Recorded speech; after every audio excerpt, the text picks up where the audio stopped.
What happens when an advanced alien empire, masters of 1,000 conquered worlds, encounters a species that refuses to follow the rules of warfare? What occurs when beings who have perfected the art of subjugation meet creatures who view impossible odds not as defeat but as Tuesday?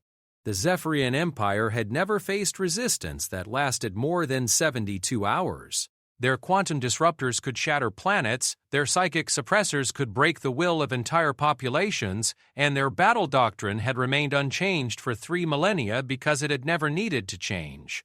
They were the apex predators of the galaxy, and Earth was just another hunting ground. But humanity had something the Empire had never encountered before, something that couldn't be quantified in their tactical algorithms or predicted by their war computers. It wasn't advanced technology or superior firepower. It wasn't ancient wisdom or psychic abilities. It was something far more dangerous, the absolute bone-deep refusal to know when they were beaten. When the first human transmission reached the Imperial command ship, Admiral Vexstar expected the usual pleas for mercy, offers of surrender, perhaps desperate attempts at negotiation. Instead, he received a simple message that would echo through galactic history: "Come and take it."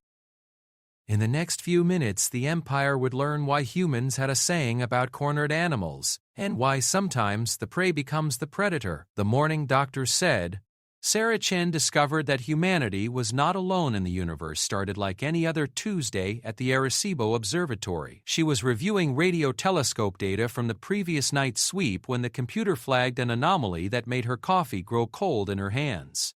The signal wasn't coming from deep space, it was coming from just beyond the moon. "Miguel, come look at this," she called to her colleague, her voice carefully controlled despite the earthquake in her chest. Miguel Rodriguez had been tracking near-Earth objects for 15 years, and she had never heard that particular note in his voice when he answered. "Sarah, we're picking up multiple contacts on radar. Big ones." "They're not on any flight plan, and they're not responding to hails." He paused, and she could hear him swallow hard. They're arranged in what looks like a military formation. The next 3 hours passed in a blur of emergency protocols and escalating phone calls. By noon, every major observatory on Earth was tracking the objects. By evening, the president was in a bunker, and Admiral Jonathan Pierce was coordinating humanity's first contact protocols from NORAD. The ships, and there was no longer any doubt that's what they were, numbered in the hundreds. Each vessel dwarfed anything humanity had ever put into space. The largest measured nearly 50 kilometers in length, a massive dreadnought that hung in space like a metal mountain. Smaller craft, each still the size of a city block, arranged themselves in precise geometric patterns around the flagship. Admiral Pierce stared at the tactical display showing Earth surrounded by alien vessels. His 40 years of naval experience had prepared him for many things, but not this. The formation was textbook, if the textbook had been written by a civilization that had perfected the art of intimidation through overwhelming force. "Sir, we're receiving a transmission," reported Lieutenant Commander Sarah Williams, her fingers dancing across her communications panel. "It's coming through on all frequencies simultaneously. They're somehow overriding our encryption and broadcasting directly to every communications device on the planet." "Put it through," Pierce ordered, though he suspected he was about to hear humanity's death warrant. The voice that emerged from the speakers was cold, mechanical, and absolute. It spoke perfect English, though something in its cadence suggested the words were being translated in real time.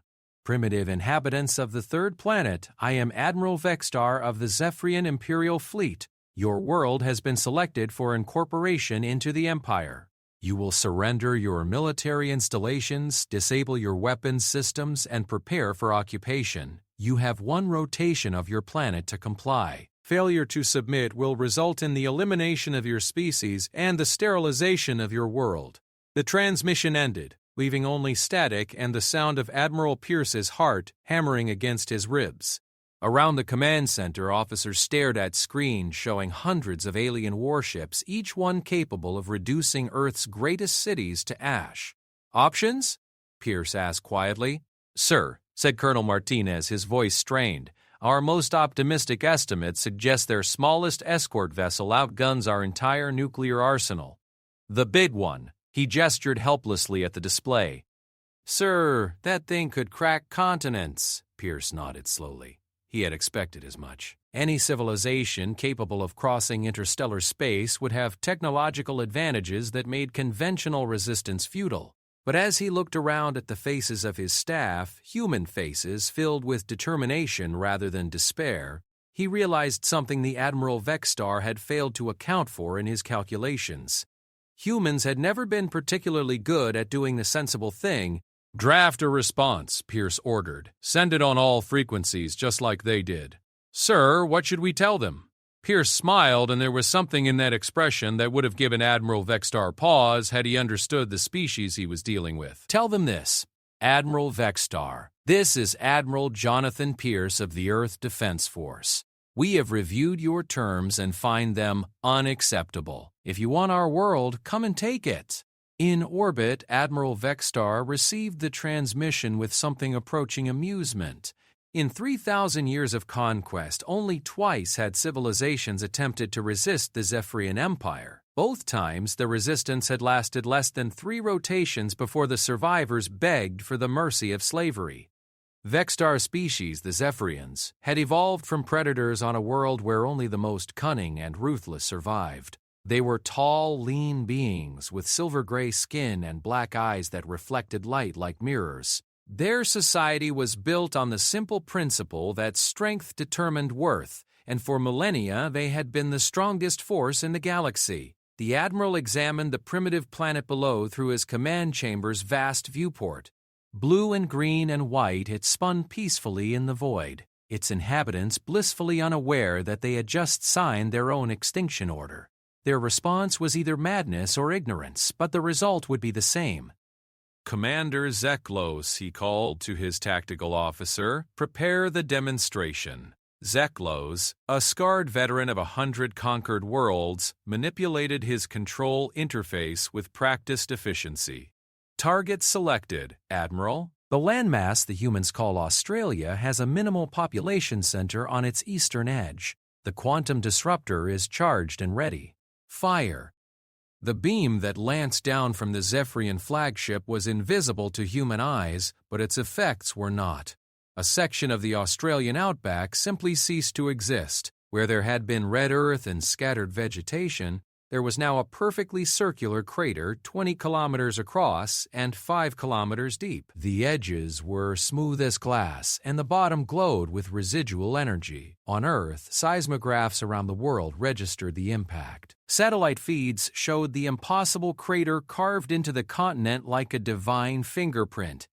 In command centers across the globe, military leaders stared at displays showing destruction beyond their comprehension.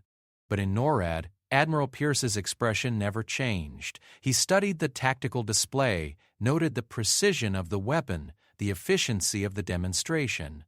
Then he turned to his communications officer. "Any response, Admiral?" asked Lieutenant Commander Williams. "Send another message," Pierce said calmly. "Tell Admiral Vexstar that we've received his demonstration and we're impressed. Now watch ours." Around the command center, his staff exchanged glances. They were military personnel trained to follow orders, but this seemed like suicide with extra steps. "Sir," Colonel Martinez said carefully, "we don't have weapons capable of reaching their ships." "No," Pierce agreed, "but we have something better." He activated his personal communication device and connected to a secured military frequency. "This is Admiral Pierce, authorization code Alpha 77 Delta. Initiate Prometheus protocol. All stations, all units, make them regret waking up this morning." Across the globe, military installations that had been powered down and evacuated suddenly roared back to life. Ancient radar stations that hadn't operated since the Cold War began sweeping the skies. Nuclear submarines that had been running silent rose to launch depth. ICBM silos that had been sealed since arms reduction treaties cracked open like flowers. But Pierce wasn't preparing to fire nuclear weapons at ships they couldn't reach. He was doing something far more dangerous. He was showing the Zephyrians what humans look like when they were angry. Every radar installation on Earth locked onto the alien fleet and began painting them with targeting radar. Every missile launcher, every artillery piece, every military vehicle capable of pointing a weapon skyward turned toward the orbiting ships. From the aliens' perspective, the planet below suddenly bristled with hostile intent. More importantly, Pierce activated every emergency broadcast system on Earth. When his message went out, it reached every television, every radio, every cell phone, every internet connection on the planet simultaneously. Citizens of Earth, this is Admiral Jonathan Pierce of the Earth Defense Force. We are under attack by an alien invasion fleet. They have demanded our surrender and demonstrated their weapons against our world. I want to be clear about our response. We will not surrender. We will not kneel. We will not go quietly into the night. If they want our world, they're going to have to take it from us one crater at a time, and we're going to make them pay for every inch. This is not the end of humanity. This is the beginning of our finest hour. The response was immediate and unprecedented. Across the globe, humans reacted not with panic or despair, but with fury. Military recruitment centers were overwhelmed with volunteers. Engineers began designing improvised weapons. Children made Molotov cocktails while their parents sharpened kitchen knives. In orbit, Admiral Vexstar watched the planet's surface light up with hostile activity. His tactical displays showed thousands of targeting locks, millions of primitive weapons being aimed in his general direction. It was tactically meaningless. None of their weapons could reach his ships, but it was strategically puzzling. "Admiral," reported Commander Zeklos, his voice uncertain, "the planet's entire population appears to be mobilizing for war. We're detecting manufacturing activity, weapon distribution, mass movement of their military forces. They're not evacuating. They're preparing to fight." Vexstar studied the displays with growing confusion. In his experience, sentient species responded to overwhelming force with submission or panic. This reaction was outside his understanding. The humans were organizing, planning, preparing for a battle they could not possibly win. "Perhaps they misunderstood the demonstration," suggested Zeklos. "Should we provide another?" Before Vexstar could respond, his communications officer interrupted. "Admiral, we're receiving another transmission from the surface." The voice that came through the speakers was the same human admiral from before, but there was something different in his tone. It was calmer now, more controlled, and somehow that made it infinitely more threatening. "Admiral Vexstar, this is Admiral Pierce again. I wanted to give you a chance to reconsider your position. You've demonstrated that you can destroy us, and we've demonstrated that we don't care. Your move." In his command chamber, Vexstar felt something he hadn't experienced in centuries: uncertainty. In all his campaigns across the galaxy, he had never encountered a species that responded to certain death with defiance. It was tactically unsound, strategically pointless, and completely irrational. It was, he was beginning to realize, very dangerous. On Earth, Admiral Pierce stood before a holographic display showing the global response to the invasion. Every continent showed the same pattern: military mobilization, civilian organization, industrial conversion to weapons production. Humanity was transforming itself into a weapon aimed at the sky. "Sir," reported Colonel Martinez, "we're getting reports from around the globe. The Russians are moving their entire nuclear arsenal to launch readiness. The Chinese are evacuating their cities and dispersing their population into the countryside. The Europeans are converting every factory they can into weapons production. Even the civilian population is organizing into resistance cells." Pierce nodded. It was what he had hoped for, but also what he had feared. Humanity was about to prove something to the galaxy, but the cost would be measured in billions of lives. "Sir," asked Lieutenant Commander Williams, "do you really think we can win?"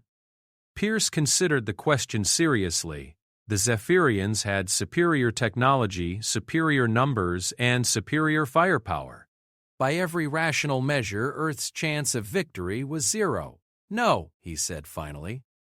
"But that's not the point. The point is to make them understand that conquering humanity means destroying it, and destroying it means getting nothing of value. We're going to teach them that some prey is too dangerous to hunt." In orbit, Admiral Vexstar was reaching the same conclusion but from the other perspective. His invasion fleet could certainly sterilize Earth, but sterilization defeated the purpose of conquest. The Empire needed resources, slaves, and territory, not empty planets. For the first time in his military career, Vexstar faced an opponent who seemed willing to choose mutually assured destruction over surrender. It was a strategic position the Empire had never encountered, and his tactical computers had no protocols for dealing with it. As reports continued to flow in from his surveillance team showing the humans' increasingly militant preparations, Vexstar began to suspect that he had made a fundamental miscalculation about this species. The humans were not behaving like prey. They were behaving like predators who had been backed into a corner, and as every Zephyrian knew from their own evolutionary history, cornered predators were the most dangerous creatures in the universe. Admiral Vexstar stood in his command chamber watching the primitive planet below with growing unease. The tactical displays showed a world in the grip of organized chaos, every population center humming with activity, every military installation preparing for war, every communications channel buzzing with coordination between resistance cells that seemed to be forming spontaneously. It had been 18 hours since his ultimatum, and instead of surrender, the humans had somehow managed to make their world more dangerous with each passing moment. "Admiral," reported his intelligence officer, Commander Yilthak, her voice carrying notes of confusion that Vexstar found unsettling. "We've completed our analysis of their military capabilities. The results are unprecedented." Vexstar turned from the viewport to face his subordinate. In his 3 centuries of service, Yilthak had cataloged the defenses of over 200 conquered worlds. Her bewildered expression was not something he had ever seen before.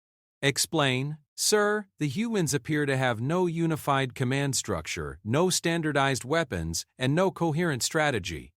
Their military technology is primitive by our standards, and their various factions have been engaged in armed conflict with each other for their entire recorded history."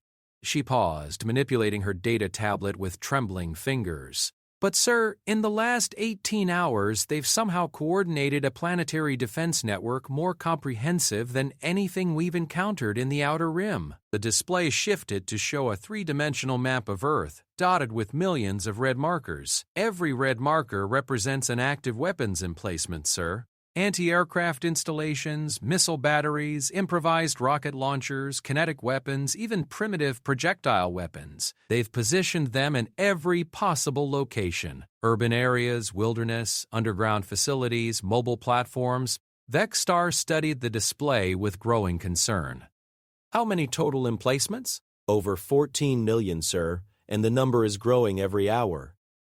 The Admiral's secondary eyes dilated, an involuntary response that indicated extreme stress among his species. 14 million? That's more than the combined defenses of the last 50 worlds we conquered. Yilthak's fingers danced across her tablet, and the display zoomed in on various sections of the planet. They're not just building static defenses. They're implementing what their military doctrine calls distributed resistance. Every civilian population center has been converted into a potential battlefield. They've hidden weapons caches, established underground bunkers, and created supply lines that don't rely on centralized infrastructure. "Show me their capital cities," Vexstar ordered. The display shifted to show major urban centers. What he saw defied everything he understood about rational military planning. Instead of evacuating their cities, the humans had fortified them. Skyscrapers had been converted into sniper nests. Subway systems had become underground highways for military equipment. Parks had been transformed into missile batteries hidden under artificial landscaping. "Admiral," continued Yilthak, "they've essentially transformed their entire planet into a fortress, but more than that, they've organized their population into what they call asymmetric resistance cells. Our projections indicate that even after a successful orbital bombardment, we would face organized guerrilla warfare for decades." Before Vexstar could respond, his communications officer interrupted. "They appear to be coordinating attacks." "Attacks?" Vexstar's mandibles clicked with confusion. "They have no weapons capable of reaching orbit." Sir, that may no longer be accurate. On the planet's surface, Dr. Sarah Chen stood in what had once been the MIT Engineering Building and was now the impromptu headquarters of something called the Newton Project. Around her, the greatest scientific minds on Earth were working with a desperation that bordered on madness. "How much time do we have?" asked Dr. Gray. James Wright, a NASA propulsion engineer who hadn't slept since the invasion began. "Unknown," replied Chen, studying readouts from telescopes around the globe. "But our orbital analysis suggests they're preparing for a systematic bombardment. They'll start with military targets, then infrastructure, then population centers." "Standard conquest doctrine? Then we need to move faster." Wright gestured to the massive apparatus being assembled in the courtyard outside. The railgun is ready for testing. Theoretical maximum range puts us just inside the orbit of their nearest escort vessels. Chen nodded, though privately she wondered if theoretical physics would be enough to save her species. The Newton Project was humanity's desperate attempt to reach into space with whatever they had available. Electromagnetic railguns built from particle accelerator components, chemical rockets loaded with improvised kinetic warheads, even modified nuclear weapons designed not for destruction but for electromagnetic pulse effects. Dr. Triai Chen called Maria Santos, a communications engineer who had been monitoring alien transmissions. "We're picking up increased activity in their fleet. It looks like they're moving into bombardment positions." Through the windows, Chen could see the evening sky beginning to twinkle with artificial stars as the alien fleet repositioned itself. Each point of light represented a vessel carrying enough firepower to level continents, and they were preparing to use it. But as she watched, other lights began to appear.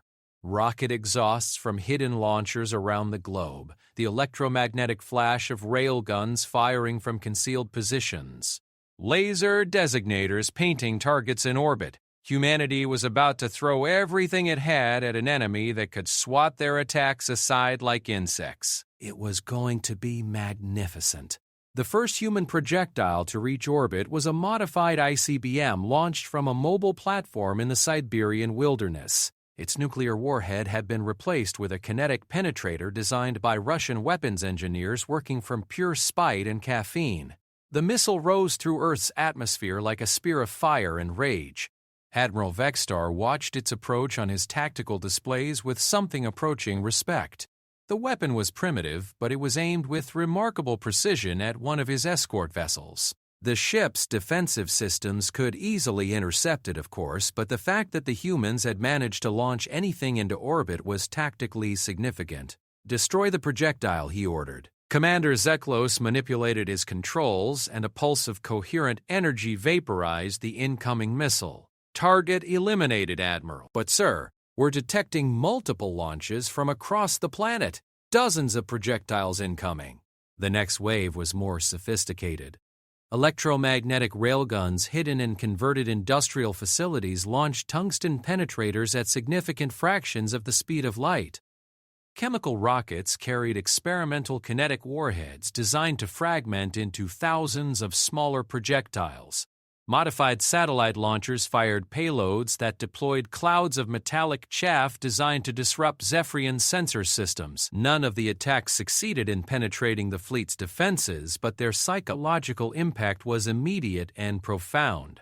For the first time in Zephyrian military history, a conquered species was shooting back. "Admiral," reported Yilfak, her voice tight with concern, "we're detecting over 300 additional launches preparing across the planet. Their rate of fire is increasing." Vexstar studied the tactical display with growing unease. Each red dot represented a weapon aimed at his fleet, and there were now thousands of them winking into existence across the planet's surface. The humans were transforming their world into a massive weapons platform aimed directly at him. "Sir," added his sensor officer, "we're also detecting unusual electromagnetic activity from their urban centers. It appears they're charging some kind of large-scale energy weapons. On Earth's surface, the electromagnetic activity was coming from arrays hastily assembled by teams of electrical engineers working with equipment liberated from power plants, television stations, and university physics departments. The weapons were crude but effective. massive electromagnetic pulse generators designed to disrupt alien electronics at close range. Dr. Wright stood next to MIT's improvised railgun as its capacitors charged for another shot. The weapon was nothing more than electromagnetic rails salvaged from a particle accelerator powered by the electrical grid of Greater Boston and aimed through calculations performed on borrowed supercomputers. It was the most powerful weapon humanity had ever pointed at the sky, and it was still pathetically inadequate against Zephyrian technology. But as Wright watched the alien fleet through his targeting scope, he realized that adequacy wasn't the point. The point was to make the aliens understand that humanity would never stop fighting. Every shot fired, every weapon built, every act of defiance sent the same message to the stars. This species would not go quietly. "Charge at 90%, reported his assistant. "Ready to fire on your command."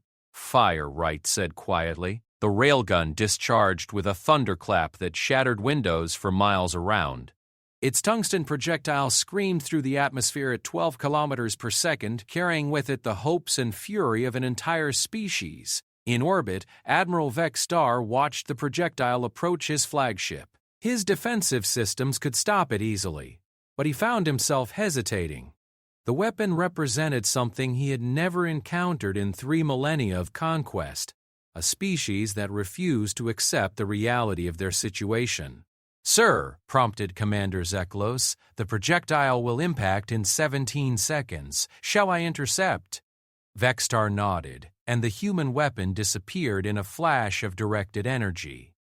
But as he watched the tactical display showing hundreds of similar launches from across the planet, he realized that he was facing something unprecedented in Zephyrian military doctrine. The humans were not fighting to win. They were fighting to teach him that victory would be meaningless. "Admiral," reported his communications officer, "we're receiving another transmission from their military commander." Admiral Pierce's voice emerged from the speakers with the calm confidence of a man who had already accepted his own death. "Admiral Vexstar, this is Admiral Pierce. I hope you're enjoying our fireworks display. Consider this a preview of coming attractions. Every shot you've intercepted represents a team of humans who spent 18 hours figuring out how to kill you. We have 7 billion people on this planet, and every single one of them is now personally motivated to see you dead. We can keep this up for a very long time." The transmission paused, and when it resumed, there was something in Pierce's voice that made Vexstar's blood run cold. "We've done the math, Admiral. We know we can't win, but we can make sure you lose. Every ship you sacrifice to bombard our world is a ship that won't be available for your next conquest. Every resource you expend sterilizing Earth is a resource your empire doesn't get to use elsewhere. We're going to make conquering humanity so expensive that your government will consider it a strategic disaster." As if summoned by Pierce's words, the planet's surface erupted with renewed activity. Thousands of new weapons emplacements came online simultaneously. Hidden missile batteries revealed themselves by opening fire. Electromagnetic pulse generators discharged across multiple continents, creating interference patterns that disrupted Zephyrian communications. Most disturbing of all, the humans began broadcasting on all frequencies simultaneously.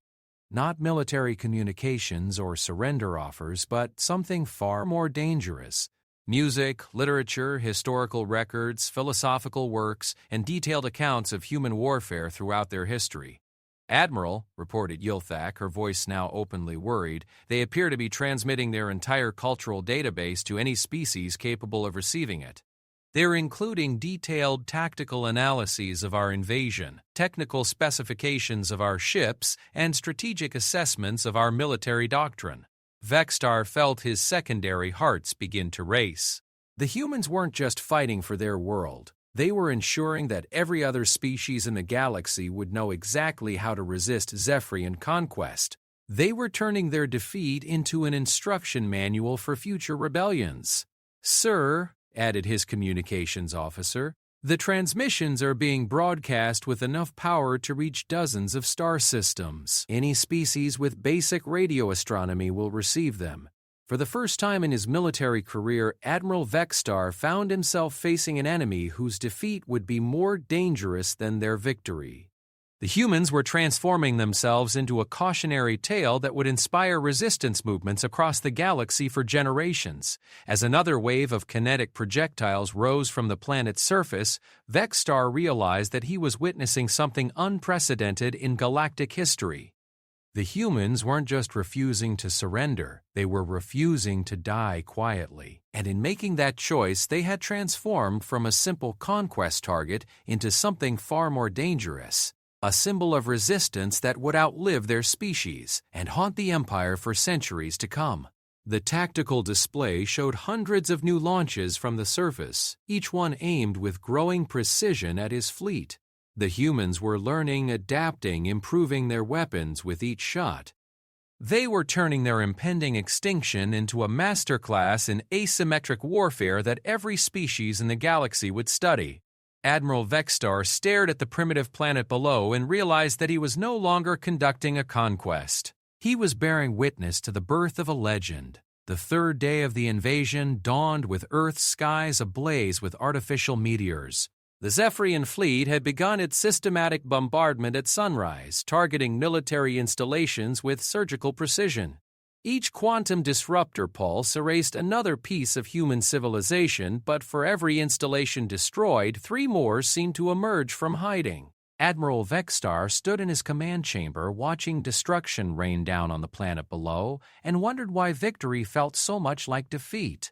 His tactical display showed the bombardment proceeding exactly according to plan. Human military capabilities were being systematically eliminated. Their communications networks were being disrupted. Their population centers were beginning to show signs of structural collapse. By every military metric, the conquest was succeeding flawlessly. So why did he feel like he was losing?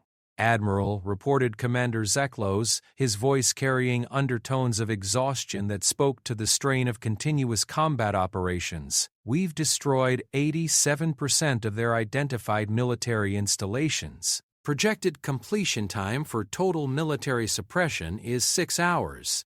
Casualties? Vexstar asked, though he already knew the answer would disturb him.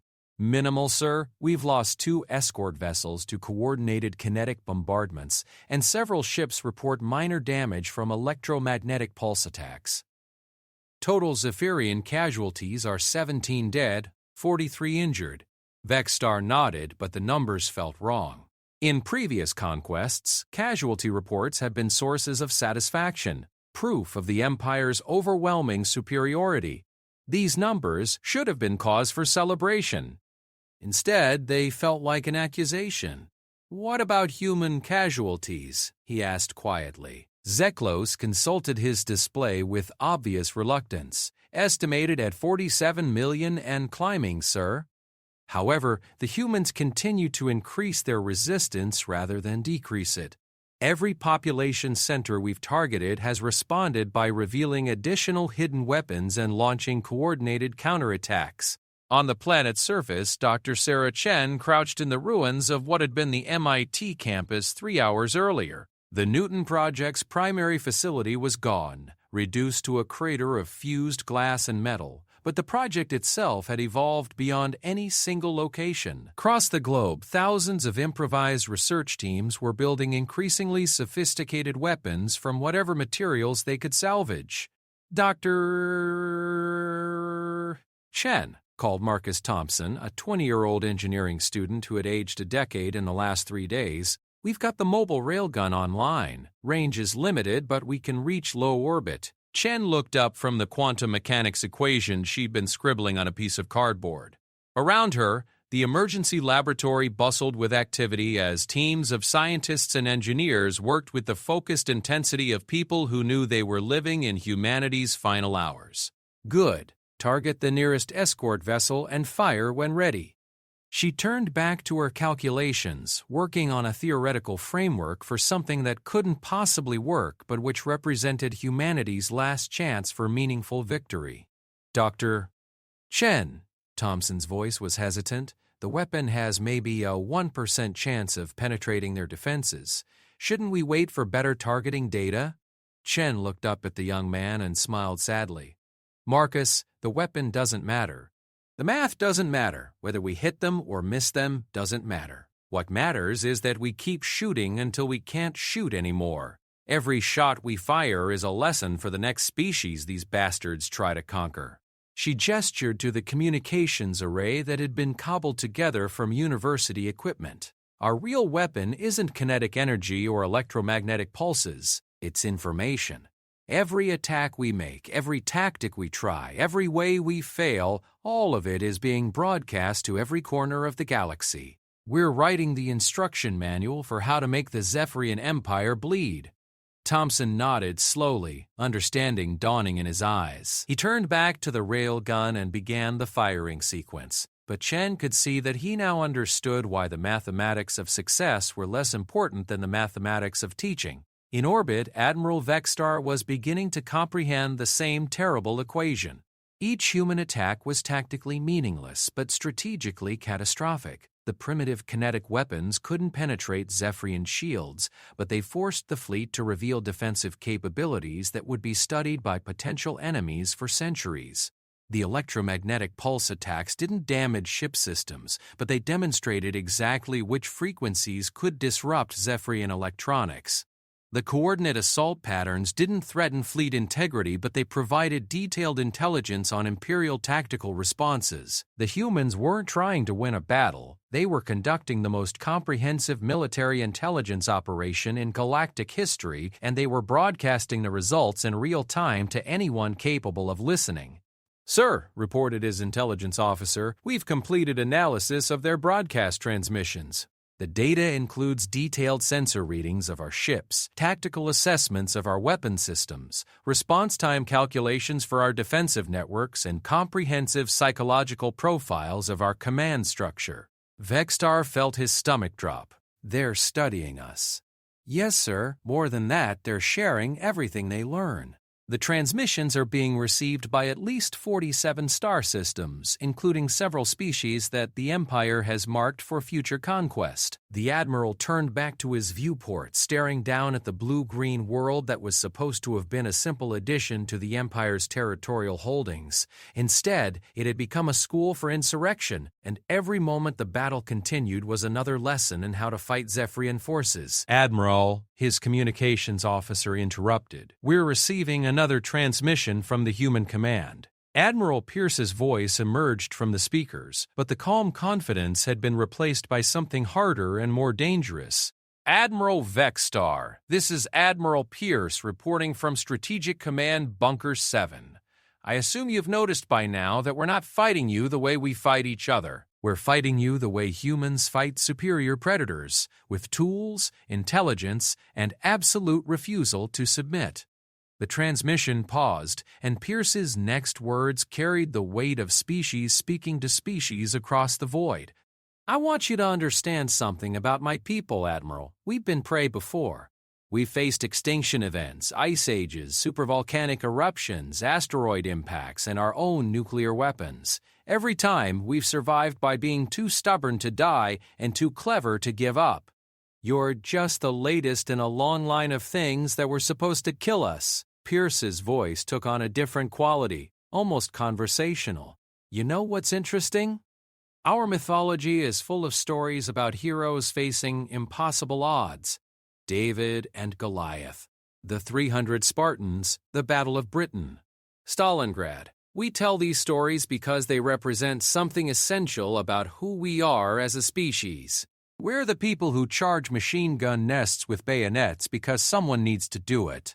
On the surface, the MIT team's improvised railgun fired its tungsten projectile with a thunderclap that echoed across the ruins of Cambridge. The shot screamed through the atmosphere, aimed with mathematical precision at a Zephyrian escort vessel. It struck the ship's defensive shields and vaporized instantly, causing no damage whatsoever. But in that moment of impact, human sensors recorded the exact frequency of the shield harmonics, the power consumption patterns of the defensive grid, and the response time of the ship's defensive computers. The data was immediately transmitted to research teams around the globe who began incorporating the new information into increasingly sophisticated attack models. Admiral Vexstar watched the attack and its aftermath with growing unease. The humans had just sacrificed tremendous resources to gather intelligence that would be tactically useless for their own survival, but strategically invaluable for future resistance movements. Sir, reported Commander Yiltak, analysis indicates that the humans are conducting systematic probing attacks designed to map our defensive capabilities. Each attack is slightly different, testing different approaches and recording our responses. They're experimenting on us, Vexstar realized with growing horror. Yes, sir. More than that, they're sharing the results of each experiment in real time. Any species monitoring their transmissions now has detailed intelligence on Imperial ship defenses, weapon systems, and tactical doctrines. Vexstar felt the terrible weight of strategic catastrophe settling on his shoulders. The humans weren't just resisting conquest, they were turning the act of being conquered into a comprehensive military intelligence briefing for every potential enemy the Empire would ever face. On Earth, Dr. Chen received the shield frequency data from the latest railgun shot and smiled grimly. The numbers confirmed her theoretical calculations about Zephyria defensive systems. She turned to her improvised research team, all of whom understood that they were living in borrowed time. "Ladies and gentlemen," she announced, "we've got enough data to begin Project Prometheus." Project Prometheus was humanity's final gambit, not a weapon, but a message. Using principles of quantum entanglement that the humans had barely begun to understand, teams of physicists were attempting to create a transmission that would reach every corner of the galaxy instantaneously. The message would contain everything humanity had learned about fighting the Zephyrian Empire, encoded in mathematics that any technological civilization could decode. "Dr. Chen," asked Marcus Thompson, "what if it works? What if we actually manage to send the transmission?" Chen looked at the young engineer with something approaching maternal affection. "Then we win, Marcus. Not this battle, but the war. Every species the Empire tries to conquer in the next 1,000 years will know exactly how to hurt them." She gestured to the quantum entanglement array that teams of physicists had built from salvaged particle accelerator components. "The Zephyrians made a mistake when they chose to conquer us slowly. They gave us time to learn about them, and we've learned that they're not invincible. They're just bullies with better technology." As if summoned by her words, the quantum array began to hum with power. Around the makeshift laboratory, salvaged equipment flickered with energy as Earth's greatest scientific minds attempted something that should have been theoretically impossible. In orbit, Admiral Vexstar felt a chill that had nothing to do with the temperature of space. His sense arrays were detecting massive energy buildup from multiple points on the planet's surface. The humans were charging something big, and given their pattern of using every attack as a teaching opportunity, he suspected it would be their most instructive lesson yet. "Sir," reported his sensor officer, "we're detecting unusual quantum fluctuations from 17 locations on the planet's surface. Energy patterns are unlike anything in our databases. Can we interrupt whatever they're building?" "Yes, sir." "Quantum disruptor strikes could eliminate all 17 sites within minutes." Vexstar hesitated, realizing that he was facing an impossible choice. If he allowed the humans to complete their project, they might succeed in whatever final gambit they were attempting. But if he destroyed the sites, he would be demonstrating to the galaxy that the Zephyrian Empire was afraid of human ingenuity, a lesson that would inspire rebellion for generations. "Admiral," urged Commander Zeklos, "we should destroy the sites immediately." "No," Vexstar said quietly. "Let them finish." His bridge crew exchanged glances of confusion, but Vexstar understood something they didn't. The humans had already won, not the battle for Earth, but the larger war for the soul of galactic civilization. They had shown 47 star systems that the Empire could be fought, that its ships could be damaged, that its tactical doctrine could be analyzed and countered. Whether their final project succeeded or failed was irrelevant. They had already taught the galaxy the most dangerous lesson possible, that Zephyrian invincibility was a myth. On Earth, the quantum entanglement array reached critical power. Dr. Chen stood before the massive device preparing to send humanity's last gift to the stars. The message contained everything they had learned about Zephyrian technology, tactics, and psychology. It included detailed instructions for building kinetic weapons capable of penetrating Imperial shields, frequency patterns for disrupting their electronics, and tactical doctrines for asymmetric warfare against technologically superior opponents. Most importantly, it contained something no other species had ever successfully transmitted: proof that the Zephyrian Empire could be made to bleed.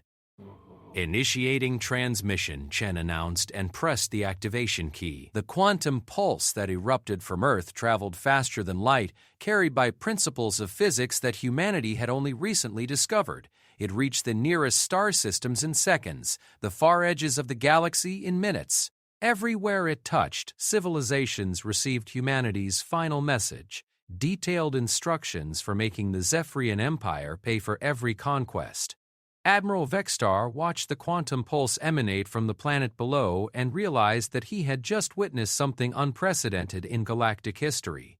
The humans had turned their own extinction into a strategic weapon, and they had aimed it at the heart of the Empire itself.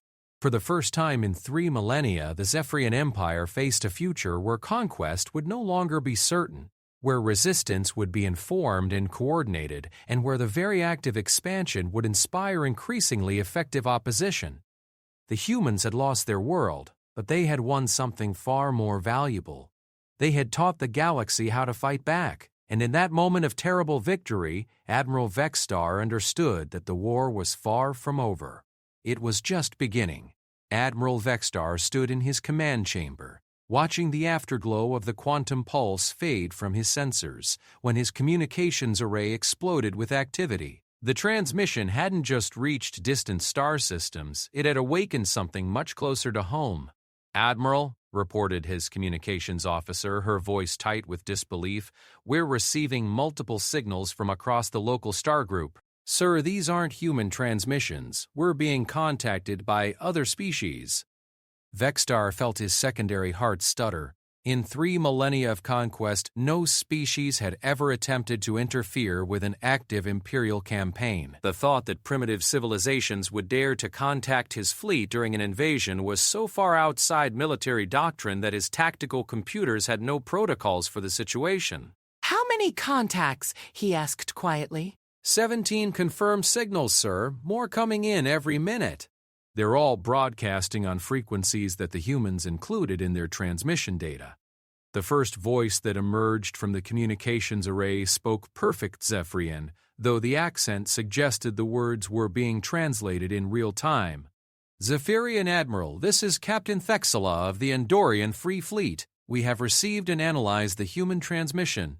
Your invasion of Earth is no longer a bilateral conflict." Before Vexstar could respond, another voice joined the chorus. This one spoke with the rapid melodic tones characteristic of the insectoid Kepri. "Admiral Vexstar, I am Hive Queen Zixandra of the Kepri cluster. The human data indicates your fleet is operating at 73% standard configuration. We are prepared to test their tactical assessments." The communications continued to multiply. Species that the Empire had dismissed as primitive or irrelevant were announcing their presence, and each transmission referenced specific technical details from humanity's intelligence broadcasts. The humans hadn't just taught the galaxy how to fight the Empire, they had provided the coordination protocols for a spontaneous galactic alliance. "Sir," whispered Commander Zeklos, his voice heavy with the implications, "the human transmission appears to have included specific rendezvous coordinates and timing algorithms. These species aren't just responding randomly, they're coordinating." On Earth's surface, Sarah Chen crouched in the ruins of the quantum transmission facility, monitoring the flood of alien responses on salvaged communications equipment. The Prometheus transmission had worked beyond their wildest hopes, but the response was revealing something that no human had dared to imagine. They weren't alone in their hatred of the Zephyrian Empire. "Doc Chen," called Marcus Thompson, his voice filled with awe as he monitored incoming transmissions, "we're receiving detailed fleet dispositions from 43 different species. They're all moving toward Earth's solar system." Chen felt a spark of something she hadn't experienced since the invasion began: hope. Not for Earth's survival, that ship had sailed when the first quantum disruptor fired, but for something larger and more important. Humanity's last act might become the catalyst for galactic liberation. "Are they coordinating with each other?" she asked. "Yes, ma'am. They're using the tactical frequencies we broadcast. It's like they've all been waiting for someone to provide the communication protocols for a joint operation." On the surface, Admiral Pierce received similar reports in his deep bunker command center. The tactical displays that had shown only human resistance positions now flickered with icons representing alien fleets converging on Earth from across the local stellar neighborhood. "Sir," reported Colonel Martinez, his voice carrying notes of disbelief, "we're receiving direct communication requests from multiple alien commanders. They want to coordinate with our ground operations." Pierce stared at the displays, trying to process a situation that fell so far outside human experience that his mind struggled to accept it as real. "Put them through." The voice that emerged from the speakers was rough and gravelly, with undertones that suggested a carnivorous species accustomed to violence. "Human Admiral Pierce, this is War Chief Gractos of the Ursoid Coalition. Your species has provided valuable intelligence on Zephyrian capabilities. We offer alliance in exchange for continued tactical data." Pierce found his voice after a moment of speechless amazement. "War Chief Gractos, this is Admiral Pierce. We accept any assistance you can provide, but I should warn you that our situation is terminal. The Zephyrian fleet has overwhelming firepower." "Human Admiral, you misunderstand our motivation. We do not come to save Earth. We come to learn how humans die and to ensure that Zephyrian victory is expensive enough to discourage future conquests." The transmission paused, and when it resumed, there was something in the alien's voice that Pierce recognized as kindred spirit. "The Zephyrian Empire has marked our worlds for conquest within the next century. Your transmission data suggests that resistance is possible but costly. We prefer to make that cost visible to the Empire before they reach our systems." In orbit around Earth, Admiral Vexstar watched his tactical displays transform into something from his worst strategic nightmares. Alien fleets were dropping out of hyperspace at the edge of the solar system, their approach vectors clearly coordinated according to human-provided battle plans. Species he had never heard of were deploying technologies he didn't recognize, all aimed at his fleet. "Admiral," reported Yilthak, her voice now openly frightened, "preliminary scans indicate combined alien fleet strength exceeding our own. More concerning, they appear to be implementing the tactical recommendations from the human broadcast." "Recommendations?" "Yes, sir. The human transmission included detailed attack strategies designed specifically to counter Imperial fleet formations. The aliens are following those strategies precisely." Vexstar realized that he was witnessing something unprecedented in galactic military history. The humans hadn't just analyzed Zephyrian tactics. They had designed counter-tactics and broadcast them to anyone willing to fight. His invasion fleet was about to face a coordinated assault by dozens of species using battle plans specifically designed to exploit Imperial weaknesses. "Sir," added his sensor officer, "lead elements of the alien fleets will reach engagement range in 4 hours. Recommend immediate withdrawal to Imperial space." "Withdrawal?" Vexstar's voice carried the shock of a commander whose military doctrine didn't include provisions for tactical retreat. "The Empire does not withdraw from conquered systems. Sir, with respect, the system is no longer conquered. The aliens are treating Earth as the rally point for a coordinated resistance movement. If we remain, we'll be fighting a battle against opponents who know our capabilities, our tactics, and our weaknesses." Vexstar looked down at the planet below where human resistance continued despite days of systematic bombardment. The surface still sparkled with weapons fire as improvised launchers hurled kinetic projectiles at his fleet. Each shot was still tactically meaningless, but their cumulative psychological effect had become overwhelming. The humans had turned their own destruction into a recruitment tool for galactic rebellion. On Earth, the alien fleet's approach had transformed human resistance from desperate last stands into coordinated preparation for the largest space battle in recorded history. Underground bunkers hummed with activity as human scientists worked with alien technical advisors to design new weapons based on combined intelligence. Dr. Chen found herself working alongside a Kripiri drone engineer whose compound eyes perceived electromagnetic spectra that humans couldn't imagine. Together, they were designing kinetic weapons that could exploit what the alien called crystalline resonance patterns in Zephyrian hull armor. Your species demonstrates remarkable tactical adaptation. Click the Capri in its musical language, its words translated by devices the Andorians had beamed down from orbit. Humans appeared to accomplish this instinctively. Chen smiled grimly as she worked on weapon trajectory calculations. We've had practice. Our entire evolutionary history is about weaker beings finding ways to kill stronger ones. We're very good at improvisation. This skill will be valuable in the coming struggle. The Zephyrian Empire has dominated through superior technology and coordinated tactics. Your species has demonstrated that coordination can be turned against them. Above them, the first elements of the alien fleet reached Earth's orbital space. The lead ship belonged to the Andorian Free Fleet, a massive, angular vessel that looked like it had been designed by someone who believed that the best defense was overwhelming offense. It bristled with weapon systems that seemed to have been built from completely different technological assumptions than either human or Zephyrian engineering. Admiral Pierce watched the alien ship take position near the moon and felt something he had never expected to experience: the hope of vengeance, not victory. The mathematics of the situation made that impossible, but the chance to ensure that humanity's destruction would be the beginning of the Empire's downfall.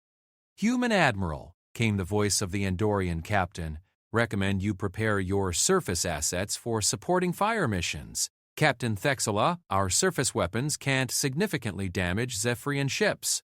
"Incorrect assessment, Human Admiral. Your surface weapons cannot damage Zephyrian ships operating independently. Combined with our gravitic disruptors and the Krepi harmonic resonators, your kinetic weapons become capable of penetrating Imperial shields." Pierce felt his mind racing to comprehend tactics that combined human ingenuity with alien technology. The Alliance wasn't just providing numerical superiority, it was creating entirely new forms of warfare that the Empire would be unprepared to counter. In orbit, Admiral Vexstar watched the alien formations take position around Earth with growing understanding of his strategic situation. He wasn't just facing a tactical reverse. He was confronting the birth of an organized galactic resistance movement, with Earth as its symbolic center and human tactical doctrine as its foundation.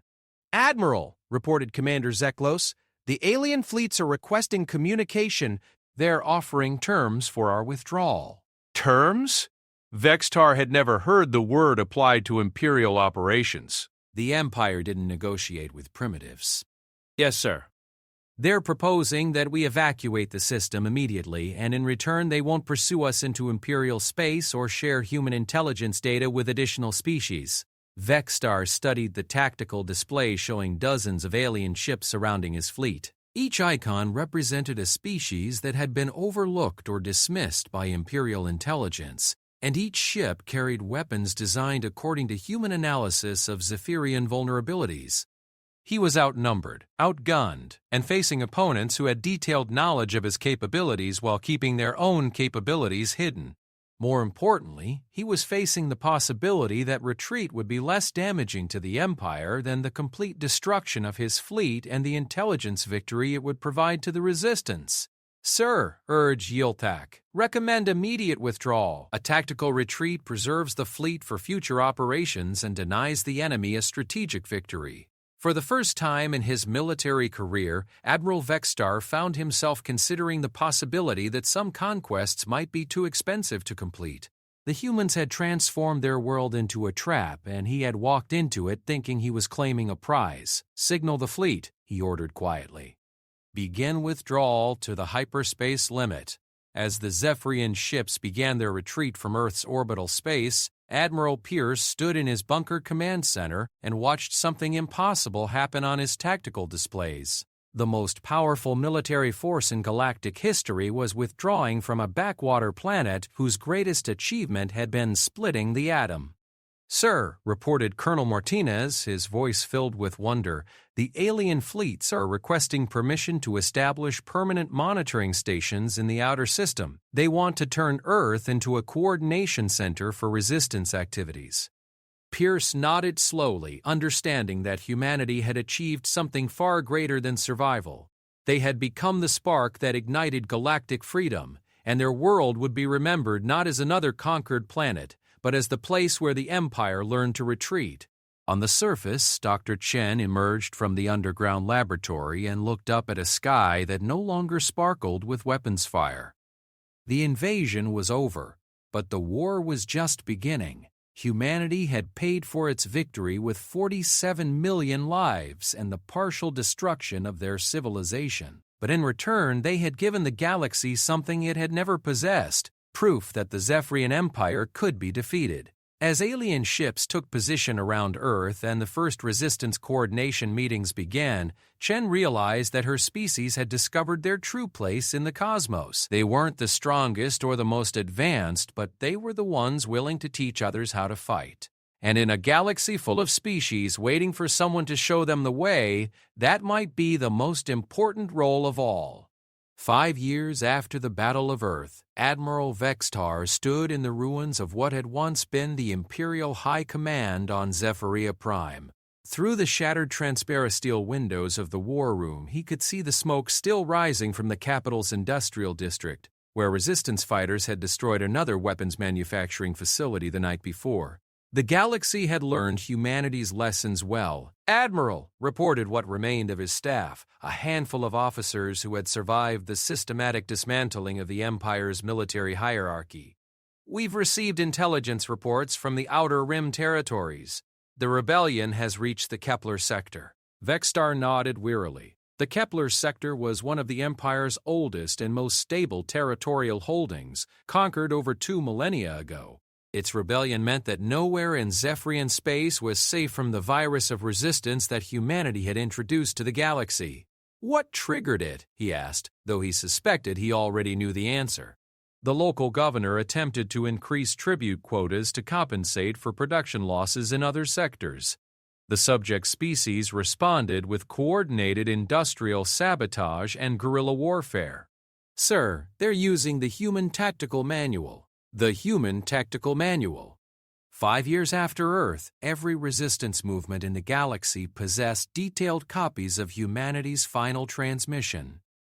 The document had become something approaching holy scripture for oppressed species across the cosmos, a comprehensive guide to fighting technologically superior opponents written in the blood and courage of a species that had refused to surrender. "Casualties?" Vextar asked. 17 Imperial administrators dead, 43 facilities destroyed, and an estimated 200,000 subject species in active rebellion. "Sir, the Kepler garrison is requesting reinforcement, but we have no ships available to send." Vextar turned back to the tactical display that had once shown the Empire's vast territorial holdings. Now it looked like a patient dying of a systemic infection. Red markers indicated active rebellions, yellow showed areas of civil unrest, and the few remaining green zones marked systems where Imperial control remained unchallenged. The map was mostly red and yellow. "How many active rebellion zones?" he asked. 477 confirmed, sir. Intelligence estimates another 200 developing. The pattern is consistent. Subject species use human asymmetric warfare tactics to disrupt Imperial operations, then broadcast their successes to neighboring systems using the communication protocols from the Earth transmission. The Empire was dying by its own conquests. Every species they had subjugated over 3 millennia was simultaneously rising in rebellion, coordinated by human tactical doctrine and inspired by humanity's example. The Zephyrians were discovering that ruling a galaxy full of insurgents was considerably more difficult than conquering one populated by isolated civilizations. "Sir," added his intelligence officer, "we've received reports that several core world systems are experiencing civil unrest. The subject populations on Zephiria's tribute worlds are beginning to organize resistance cells." Core World Rebellions. Vextar closed his eyes and felt the weight of civilizational collapse settling on his shoulders. The Empire's capital systems had been stable for over 2,000 years, their subject populations so thoroughly integrated into Imperial society that rebellion had been unthinkable. If even the core worlds were showing signs of resistance, then the Empire's collapse was accelerating beyond any possibility of recovery. On distant Earth, Dr. Sarah Chan stood in the rebuilt headquarters of what was now called the Galactic Resistance Coordination Center. The building rose from the ruins of MIT like a phoenix of human ingenuity, its communications arrays reaching toward stars that humanity had never seen but whose freedom they had helped to secure. "Dr. Chen," called Marcus Thompson, now Director of Tactical Analysis and still young enough to believe that impossible things were merely difficult, "we're receiving confirmation from the Vega system. The rebellion there has successfully overthrown Imperial administration. They're requesting technical assistance for establishing independent government protocols." Chen smiled as she reviewed the status reports flowing in from across the galaxy.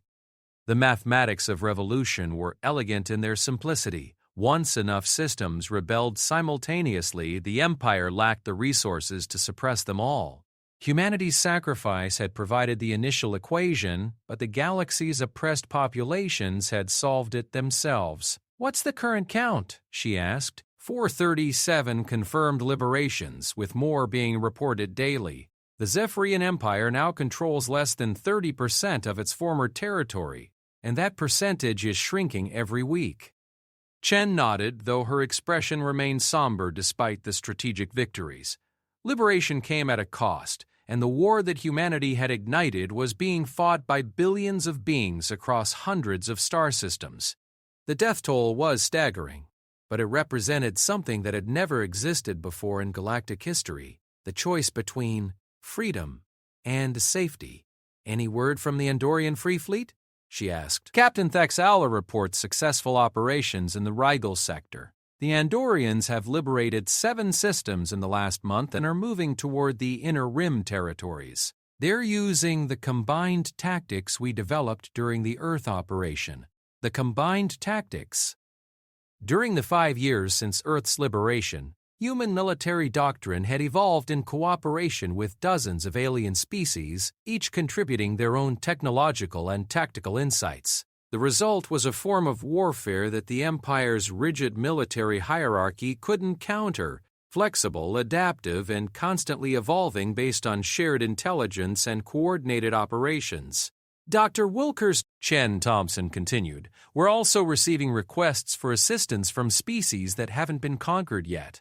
Word is spreading that resistance is possible, and civilizations in the Empire's expansion path are organizing preemptive defenses." Chen felt a spark of pride that her species had contributed something positive to galactic civilization. Humanity had paid a terrible price to learn how to fight the Empire, but they had shared those lessons freely with anyone willing to listen.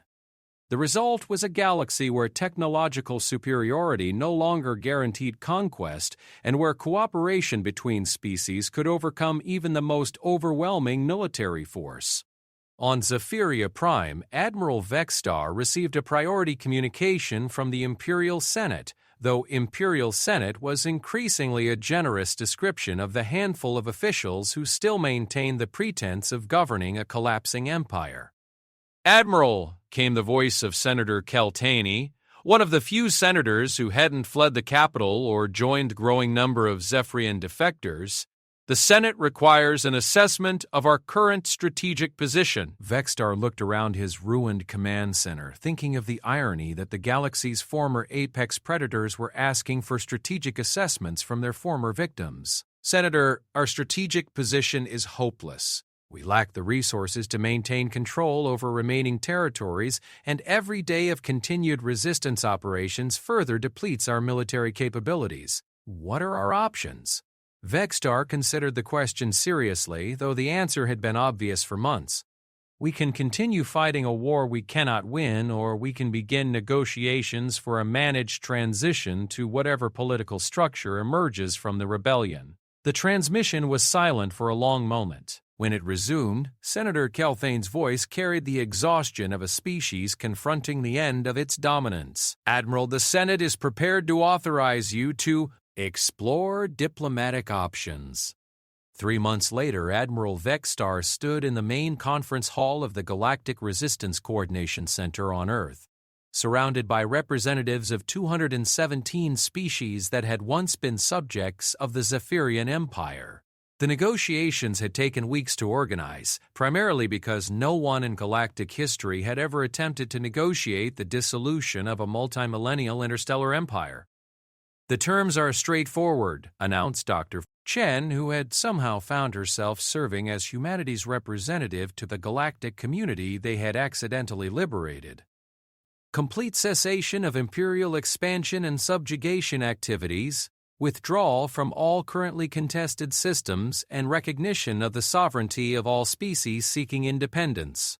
Vexstar listened to the terms with something approaching relief. The Empire's collapse had been inevitable since the Battle of Earth, but formal recognition of that collapse meant that the dying could finally stop. The Empire accepts these terms. However, I must ask what provisions will be made for Zephyrian populations in former Imperial territories. The question sparked debate among the assembled representatives, but the eventual answer came from an unexpected source. Captain Thexala of the Andorian Free Fleet stood and addressed the assembly with the authority of someone who had fought the Empire across multiple star systems. Zephyrians who renounce Imperial doctrine and accept local sovereignty will be welcome to remain in their current systems as equal citizens. Those who wish to return to Zephyrian space will be granted safe passage. War criminals will be subject to trial by their victims, but ordinary citizens bear no responsibility for Imperial policies they did not choose. Vexstar felt a weight lift from his shoulders that had been pressing down since the first human transmission had reached his fleet. The galaxy was choosing justice over revenge, and his people would survive their empire's collapse. It was more mercy than the Empire had ever shown its subjects, and more than the Zephyrians deserved after 3 millennia of conquest. There is one additional provision, added Dr. Chen, and Vexstar tensed, expecting punishment or reparations that would cripple his species. The former Empire's technological and cultural archives will be preserved and made available to all galactic civilizations. Knowledge belongs to everyone, and the wisdom accumulated over 3 millennia shouldn't be lost because of political changes. Vexstar stared at the human representative, struggling to understand a species that preserved the knowledge of its enemies. Why would you trust us with such an arrangement? Chen smiled with the expression of someone who had learned to find hope in the darkest circumstances. Because, Admiral, humanity has discovered something important about the universe. It's not enough to defeat your enemies. You have to give them reasons to become your allies. The galaxy is big enough for everyone, but only if we learn to share it. 10 years after the Battle of Earth, Dr. Sarah Chen stood in the observation deck of the ISS Terra, humanity's first interstellar vessel, as it approached the Centauri system. The ship was a joint construction project involving 17 species representing technologies and design philosophies that no single civilization could have developed independently. Dr. Chen called Captain Lisa Park one of the first generation of humans trained in multi-species fleet operations. We're receiving communication from Centauri Station. They're ready for the dedication ceremony. Chen nodded, looking out at the massive space station that would serve as the new headquarters for the Galactic Cooperation Council, the political structure that had emerged from the Empire's ruins. The station was a technological marvel that demonstrated what the galaxy could accomplish when species worked together instead of against each other. "Any word from Admiral Vexstar?" she asked. "Yes, ma'am. He'll be attending as the Zephyrian Republic's representative to the Council. His message said he's looking forward to discussing the new trade agreements." Chen smiled at the thought of the former Imperial Admiral negotiating trade deals instead of conquest campaigns. The Zephyrian Republic was one of dozens of new nations that had emerged from the Empire's collapse, and former Imperial officers like Vexstar had become some of the most effective advocates for peaceful cooperation between species. As the ISS Terra approached Centauri Station, Chen reflected on the path that had brought her species from a single planet to the center of galactic civilization. Humanity had started as prey, become predators, and finally learned to be something more valuable, teachers. The Battle of Earth had ended with 47 million human deaths and the partial destruction of their civilization. But it had also ended 3 millennia of Imperial expansion and opened the galaxy to an age of cooperation that historians were already calling the Second Dawn. In the end, humanity's greatest contribution to galactic civilization wasn't their technology or their military prowess. It was their refusal to believe that being outnumbered meant being defeated, and their willingness to share that lesson with anyone who needed to hear it. As Centauri Station's docking bay welcomed the ISS Terra, Chen realized that her species had finally found their place in the cosmos. They were the ones who reminded the galaxy that sometimes the best way to survive was to ensure that everyone else could survive too. The universe was vast and full of wonders that humanity was only beginning to discover, but now they would discover them as partners rather than conquerors, and teachers rather than students. It was, Chen thought, a legacy worthy of the species that had looked at impossible odds and decided to charge anyway. In a distant corner of the galaxy, on a world that had never heard of Earth or humans or the Zephyrian Empire, a young member of a primitive species looked up at the stars and wondered what secrets they held. When her people developed radio astronomy centuries later, they would receive ancient transmissions describing how to fight impossible wars and win unwinnable victories. And when their time came to face the impossible, they would remember that somewhere in the cosmos there had once been a species called humanity that had taught the galaxy how to be brave. The stars were full of teachers if you knew how to listen. And thanks to humanity's final lesson, the galaxy had learned to hear them all. They invaded Earth expecting victory. Minutes later, the Imperial fleet was destroyed. Best HFY Stories.